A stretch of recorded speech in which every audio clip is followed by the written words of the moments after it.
നമസ്കാരം. ശബരിമല സ്വർണ്ണക്കൊള്ളയുമായി ബന്ധപ്പെട്ട് ഉണ്ണികൃഷ്ണൻ പോറ്റി നൽകിയ മൊഴികളിൽ വൈരുദ്ധ്യം. പോറ്റി ദേവസ്വം വിജിലൻസിന് നൽകിയ മൊഴി കേരളത്തിന് പുറത്തുള്ള തട്ടിപ്പ് സംഘം പറഞ്ഞു പഠിപ്പിച്ചതെന്ന നിഗമനത്തിൽ പ്രത്യേക അന്വേഷണ സംഘം. അന്വേഷണം നടക്കുന്നതിനിടെ ഉണ്ണികൃഷ്ണൻ പോറ്റി ചെന്നൈക്ക് പുറമെ ബംഗളൂരുവിലെയും സന്ദർശിച്ചു. ഇതിനുള്ള വിമാന ടിക്കറ്റ് തട്ടിപ്പ് സംഘമാണ് എടുത്തു നൽകിയതെന്ന് പോറ്റി മൊഴി നൽകി. ഈ യാത്രയിൽ പോറ്റി ആരെയെല്ലാം കണ്ടെന്നും എവിടെയെല്ലാം പോയെന്നും അന്വേഷിക്കുകയാണ് SIT. പോറ്റിയെ സഹായിച്ച സുഹൃത്തുക്കൾ, ദേവസ്വം ഉദ്യോഗസ്ഥർ തുടങ്ങിയവരിലേക്ക് അന്വേഷണം വ്യാപിപ്പിച്ചിരിക്കുകയാണ് അന്വേഷണ സംഘം. ശബരിമല സ്വർണ്ണക്കൊള്ളയിൽ ഗൂഢാലോചന നടത്തിയത് 5 അംഗ സംഘമെന്ന് ഉണ്ണികൃഷ്ണൻ പോറ്റി മൊഴി നൽകിയിരുന്നു. ബംഗളൂരുവിലെ ഗൂഢാലോചനയിൽ കേരളത്തിലെ ഉന്നതർക്കും പങ്കുണ്ടെന്നാണ് ഉണ്ണികൃഷ്ണൻ പോറ്റി അന്വേഷണ സംഘത്തോട് വ്യക്തമാക്കിയത്. പോറ്റിയുടെ തിരുവനന്തപുരത്തെ വീട്ടിൽ നടത്തിയ പരിശോധനയിൽ ആഭരണ രൂപത്തിലുള്ള സ്വർണവും ഭൂമി ഇടപാട് സംബന്ധിച്ച രേഖകളും പിടിച്ചെടുത്തിരുന്നു. സ്വർണം ആഭരണങ്ങളുടെ രൂപത്തിലാണെങ്കിൽ കൂടി ഇതിനൊന്നും കൃത്യമായ രേഖകളില്ല. കവർച്ച ചെയ്യപ്പെട്ട സ്വർണമാണോ ഇത്തരത്തിൽ സൂക്ഷിച്ചതെന്ന സംശയം അന്വേഷണ സംഘത്തിനുണ്ട്. പിടിച്ചെടുത്തവ തങ്ങൾ ഉപയോഗിക്കുന്ന സ്വർണ്ണാഭരണങ്ങളാണെന്നാണ് കുടുംബം അന്വേഷണ സംഘത്തോട് പറഞ്ഞത്.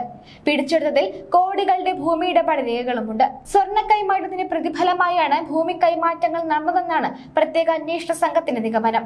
ഉണ്ണികൃഷ്ണൻ പോറ്റിയെ ഇന്ന് കൂടുതൽ ചോദ്യം ചെയ്യും. ബംഗളൂരു, ഹൈദരാബാദ് എന്നിവിടങ്ങളിൽ എത്തിച്ച് തെളിവെടുപ്പ് നടത്തും. നിയമവിരുദ്ധമായി പരീക്ഷയ്ക്ക് പണം കൊടുക്കുന്ന ഏർപ്പാട് പോറ്റിക്കുണ്ടായിരുന്നു.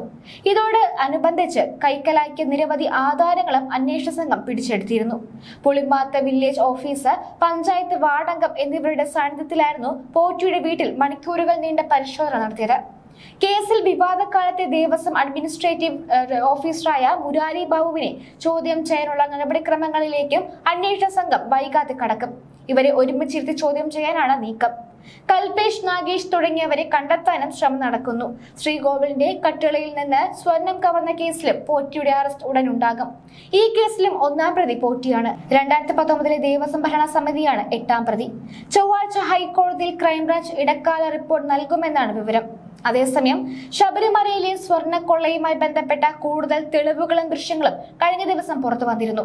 ശബരിമല ശ്രീകോവിലിന്റെ സ്വർണം പൂശിയ പുതിയ വാതിൽ ഉണ്ണികൃഷ്ണൻ പോറ്റിയുടെ നേതൃത്വത്തിൽ ബംഗളൂരുവിലെ ക്ഷേത്രത്തിൽ പ്രദർശിപ്പിച്ചതിന്റെ ദൃശ്യങ്ങളാണ് പുറത്തു വന്നത്. ബംഗളൂരുവിലെ ശ്രീരാംപുര അയ്യപ്പ ക്ഷേത്രത്തിലാണ് ശ്രീകോവിലിന്റെ വാതിൽ പ്രദർശിപ്പിച്ച് പൂജകൾ നടത്തിയത്. ഉണ്ണികൃഷ്ണൻ പോറ്റിയും സഹായി രമേശ് റാവുവും ചേർന്നാണ് സ്വർണം പൂശിയ വാതിൽ ബംഗളൂരുവിൽ എത്തിച്ചത്. 2019 മാർച്ചിലാണ് ശബരിമല ശ്രീകോവിലിൽ പുതിയ വാതിൽ സമർപ്പിച്ചിരുന്നത്. ഇതിനു മുൻപായാണ് സ്വർണം പൂശിയ വാതിൽ ബംഗളൂരുവിൽ കൊണ്ടുവന്നത്. വാതിലിന്റെ മരപ്പണികളെല്ലാം നടന്നത് ബംഗളൂരുവിലെ ശ്രീരാംപുര ക്ഷേത്രത്തിലായിരുന്നു. ഇതിനുശേഷം സ്വർണം പൂശാനായി ചെന്നൈ സ്മാർട്ട് ക്രിയേഷൻസിലേക്ക് കൊണ്ടുപോയി. ഇതിന് പിന്നാലെയാണ് നടൻ ജയറാമിന്റെ വീട്ടിലടക്കം വാതിൽ കൊണ്ടുപോയി പൂജ നടത്തിയത്. തുടർന്ന് ബംഗളൂരുവിലെ എത്തിച്ച് ശ്രീരാംപുര ക്ഷേത്രത്തിൽ പ്രദർശിപ്പിച്ച് പൂജ നടത്തുന്നതിന്റെ ദൃശ്യങ്ങളാണ് ഇപ്പോൾ പുറത്തു വന്നിരിക്കുന്നത്.